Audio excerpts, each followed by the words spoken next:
শেষ মন্তব্যে কি বলবেন? শেষ মন্তব্য এটা আমরা শেষ না, মন্তব্য আমি আর কথা বাড়াই না, আসিফ ভাইকে দিলাম, উনি অনেকক্ষণ ধরে বসে আছেন।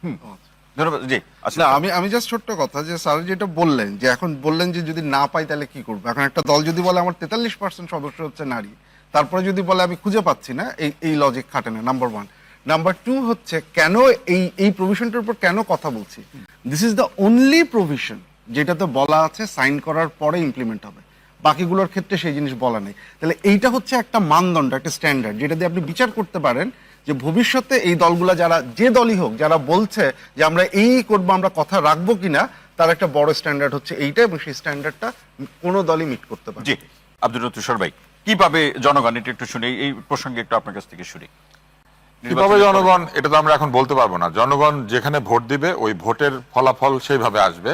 জনগণ যে বাক্সে ভোট দিবে সেই বাক্স অনুযায়ী কর্মের প্রতিফল পাবে। জনগণের কর্ম তো ভোট। মুশকিলটা হচ্ছে যে জনগণ কি পাবে। যখন প্রতিশ্রুতি দেওয়া হয় তখন খেয়াল রাখতে হয় যে জনগণকে দেওয়া প্রতিশ্রুতির মধ্যে কোথায় কোথায় ফাঁকি আছে। আপনারা নিশ্চয়ই এরই মধ্যে কতগুলি প্রতিশ্রুতি শুনেছেন, তার মধ্যে একটা হচ্ছে 100 জন লোককে তারা অর্থায়ন করে বিদেশে পাঠাবেন। বাংলাদেশে 100 জন লোক কিসের ভিত্তিতে চিহ্নিত হবে? মানে এই 100 জন ভবিষ্যতে নোবেল পাবে এরকম মেধাবী? কেন রাষ্ট্র শুধু 100 জনকে পাঠাবে? রাষ্ট্রবৃত্তি দিবে যার প্রয়োজন তাকে, 100 জনকে ওনারা পাঠাবেন বলেছেন। তারপরে বলেছেন 10,000 টাকা করে মাসে মাসে বেকারদেরকে দিবেন। 10,000 টাকা করে মাসে মাসে বেকারদেরকে দিবেন, তাও কত? মাত্র 5 লক্ষ। দেশে বেকারের সংখ্যা কত? এই 5 লাখ কিভাবে হবে? এগুলি সব কিভাবে নির্ধারিত হবে জানেন? ওইভাবে। আমি একটা কথা বলে শুধু শেষ করে দেই। এই যে গুপ্ত রাজনীতি নামক যে বিষয়টি রয়েছে না, যেটা এসেছে, যে আগে ছাত্রলীগ এখন তারা ভিপি, তো একটা বিষয় আমি শুধু একটা প্রশ্ন করতে চাই, বুয়েটে কোনো গুপ্ত ছিল না? আবরারকে যখন প্রহার করা হচ্ছে এই গুপ্তগুলা কোথায় ছিল? এই গুপ্তগুলা তখন বের আসতে পারে না অন্তত আবরারের আত্মচিৎকার শোনার পরে? এই গুপ্তগুলা সবসময় চুপ করে থেকেছে ছাত্রলীগ যখন নির্যাতন করেছে। যদি এই গুপ্ত হয়ে অত্যাচারকে সহ্য করে, অত্যাচারকে এনেবল করা ফ্যাসিবাদের দোসরগিরি না হয়, তাহলে বাংলাদেশে কেউ ফ্যাসিবাদের দোসর। অসংখ্য ধন্যবাদ মুনিয়াপা। আমরা একদম শেষের দিকে, শেষ মন্তব্য। দেখেন, আওয়ামী লীগের কাউকে নমিনেশন দিয়েছে একটা জেলায় জামাত, এবং আরেকজন কাকে আওয়ামী লীগ কে পটুয়াখালীর কাউকে একজনকে আপনারা আপনাদের জোট থেকে পটুয়াখালীতে আওয়ামী লীগের উপদেষ্টা একজন আছেন আপনাদের। আচ্ছা যাই হোক, আপনারা একজন নারীকে আপনারা নমিনেশন দিবেন না। ওনারা জামাতে ইসলামের মধ্যে একজন সনাতন ধর্মাবলম্বীকে দিতে পারে, কিন্তু একজন নারীকে দিতে পারে না। এই কথাটাই আমি, কৃষ্ণ নন্দী না তার নাম, এই কথাটাই আমি আপনাকে বলতে চাচ্ছি। আর দেখেন, আপনারা এখন গুপ্ত সুপ্ত অবস্থায় থেকে ছাত্রদলের নামে তারা রাজনীতি করেছে। ছাত্রদলের নামে ফিনিক্স পাখির মতো বারবার উঠে দাঁড়িয়েছে। ছাত্রদলের নামে হিমালয়ের মতো দাঁড়িয়েছিল।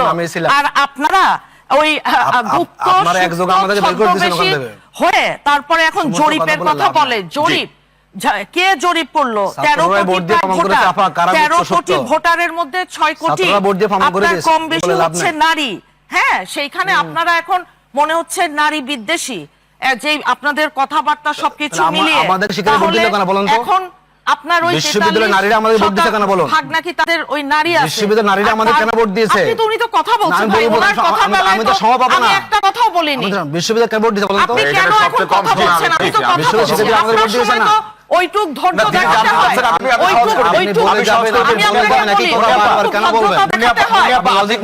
আমি তো কথা বলছি, আপনার সময় তো আমি কথা বলি নাই।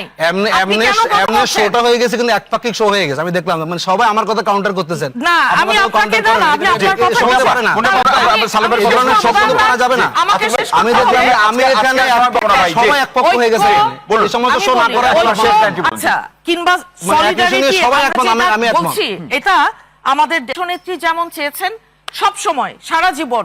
আমাদের চেয়ারম্যান সাহেব এত অত্যাচার, এত নির্যাতন, উনি এসে আওয়ামী লীগ নিয়ে একটা কোনো নেগেটিভ কমেন্ট করেছে? অসংখ্য ধন্যবাদ মুনিয়াপা, অসংখ্য ধন্যবাদ। কেউ শুনেননি। সালে ভাই, শেষ লাইন শুনবো। কাজেই খামাখা ওই কথার জন্য কথা বলে লাভ নাই। সালে ভাই, আচ্ছা, আমি ওইটা ওনার অবগতির জন্য বলি।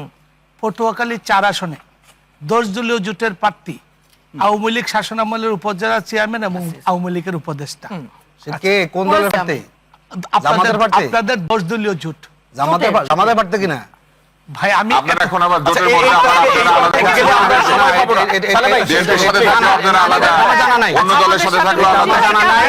কারণ আমি যেটা আমি- বুঝতে আপনারা বলেন চাচ্ছি না, আমি যেটা বুঝতে চাচ্ছি তো ভাই, আমি একটু শুনে আসি, আমি একটু শুনে আসি। আজকে আচ্ছা আপনার সাথে আপনাদের আছে কৃষ্ণনন্দী কি ছিল তহিদ ভাই আজকে আপনার সাথে আমি কিন্তু একা দেখলাম যে সবাই একসাথে না, কথা কিন্তু বলতেছে। অন্য আলোচক তো বলছে না, আপনাকে এটা- অনেক না, বেশি না, সময় না, দিয়েছি হোক, কিন্তু এই কথা দেখুন না, বলছেন সালে ভাই আচ্ছা, একটু কম দাম সবাই নিতে। একসাথে জি। কথা বলতেছেন তো আপনারা আচ্ছা এখানে। আমি কথাটা একটু বলে এভাবে তো আমরা শ্রোতে না আসাই আমরা- ভালো। আমরা- আমরা- আমরা- আমরা শেষ করবো, আমরা শেষ করবো সালে ভাই আমি শেষ বলে করবো। দেওয়ার জন্য এসেছি। আপনাদের সময় নষ্ট করতেছেন না না সালে ভাই আমাদের শেষ করতে হবে ভাই। আমাদের মূল বাজেট ছিল হলো প্রতিশ্রুতি নিয়ে জি, তা আমরা যে আলোচনাটা করছি এটাকে সমাপ্তি বলি এই এমন প্রতিশ্রুতি দিও না যাহা তুমি রক্ষা করিতে পারো না। এবং আরো একটা বলি, আমি যেটা আগেও বলছিলাম এটা দিয়ে শেষ করি, এই যে প্রতিশ্রুতি তুমি রক্ষা করবে না